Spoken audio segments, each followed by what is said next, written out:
दोस्तों, सोचिए ज़रा, आपका व्हाट्सएप मैसेज, यूट्यूब वीडियो और चैट जीपीटी का जवाब सब एक ही जगह स्टोर होता है और वो जगह है डेटा सेंटर। और अब इंडिया बन रहा है एशिया का अगला डिजिटल पावर हाउस, जहाँ गूगल, रिलायंस और अडानी जैसी बड़ी कंपनीज हज़ारों करोड़ रुपए लगा रहे हैं। पर सवाल ये है, ये डेटा सेंटर होता क्या है? क्यों सब लोग इंडिया में ही अपना डेटा रखना चाहते हैं? और इससे आपके फ्यूचर पर क्या असर पड़ेगा? चलिए समझते हैं बिल्कुल सिंपल शब्दों में। डेटा सेंटर क्या होता है?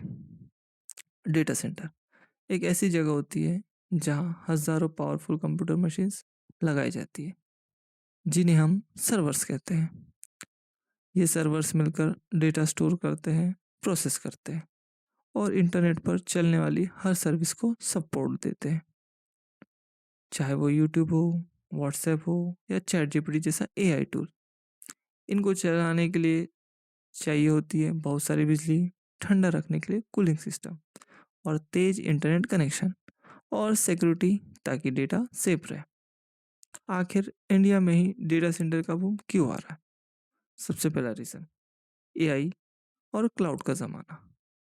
चैट जीपीटी, जेमिनी जैसे टूल्स को चलाने के लिए बहुत सारा डेटा लगता है और ये डेटा कहीं स्टोर होना चाहिए, इसलिए डेटा सेंटर्स की डिमांड बढ़ रही है। दूसरा, डिजिटल इंडिया का boom. UPI, GST, digi locker, online education, हर चीज़ ऑनलाइन हो गई है। डेटा हर जगह जनरेट हो रहा है। तीसरा, सरकारी नियम और डेटा रूल्स। गवर्नमेंट ने कुछ कैटेगरीज के डेटा के लिए ये स्पष्ट किया है कि उन्हें इंडिया के ही अंदर ही डेटा स्टोर करना ज़रूरी होगा। इस पॉलिसी ने डेटा सेंटर्स के बिजनेस को और तेज़ बना दिया। और चौथा रीज़न, इंडिया का फ़ायदा। बाहर के देशों में बिजली और लैंड महंगा है, पर इंडिया में सस्ती बिजली, ज़मीन और स्किल्ड इंजीनियर्स मिलते हैं, इसलिए सब यहाँ आ रहे हैं। कौन बना रहा है और कितना पैसा लग रहा है? भाई, पैसा लिटरली बरस रहा है। गूगल, अडानी मिलके बना रहे हैं इंडिया का सबसे बड़ा एआई डेटा हब विशाखापट्टनम में। इस प्रोजेक्ट में लग रहे हैं लगभग 1.25 लाख करोड़। टीसीएस भी अपने डेटा सेंटर्स बना रहा है, लगभग 1000 मेगावाट तक की कैपेसिटी अगले कुछ सालों में। और हीरानंदानी ग्रुप की योट्टा और इंडियन कंपनीज जैसे साइपा, एसटीडी, जीडीसी और कल्ट्रलेस पूरे देश में नए नए डेटा पार्क्स बना रहे हैं।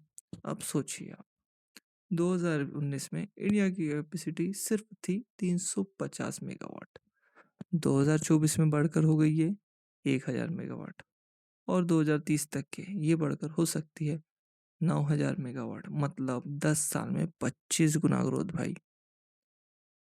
पर भाई, ये सिर्फ टेक्नोलॉजी की कहानी नहीं है, ये है इंडिया का नया इंफ्रास्ट्रक्चर रेवोल्यूशन।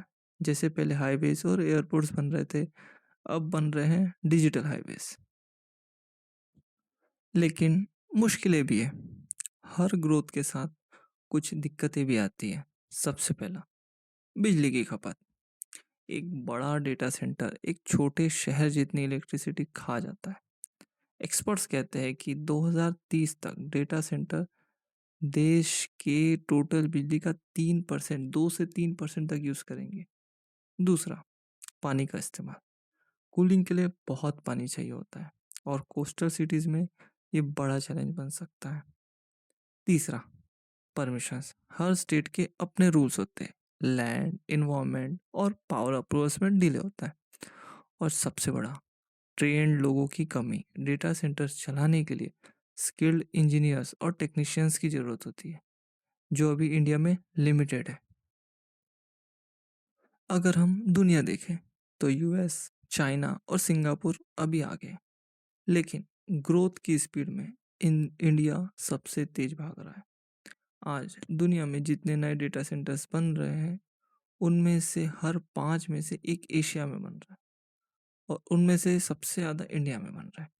यानी अगले 5 साल में इंडिया बन सकता है एआई और डिजिटल दुनिया का इंजन रूम, जहाँ से पूरी दुनिया का डेटा सिस्टम चलेगा। देश के लिए क्या फ़ायदा? ये बूम सिर्फ कंप्यूटर्स के लिए नहीं, ये देश की इकोनॉमी के लिए भी एक बड़ा मौका है। 2030 तक लाखों नए जॉब्स आ सकते हैं, स्पेशली इंजीनियर्स, पावर एक्सपर्ट्स और आईटी प्रोफेशनल्स के लिए। और सिटीज़ जैसे विशाखापट्टनम, चेन्नई, मुंबई, हैदराबाद डिजिटल कैपिटल्स बन रहे हैं। तो अगर आप इन्वेस्टर नहीं भी हो, फिर भी ये कहानी आपके डेली लाइफ का हिस्सा है। आपका यूपीआई, यूट्यूब, एआई ऐप्स सब इसी बैकबोन पे चल रहे हैं।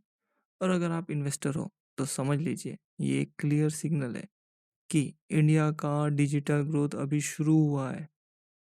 तो दोस्तों, ये थी कहानी इंडिया के डेटा सेंटर्स की, जो आने वाले 10 सालों में हमारे देश का डिजिटल बैकबोन बनने वाला है।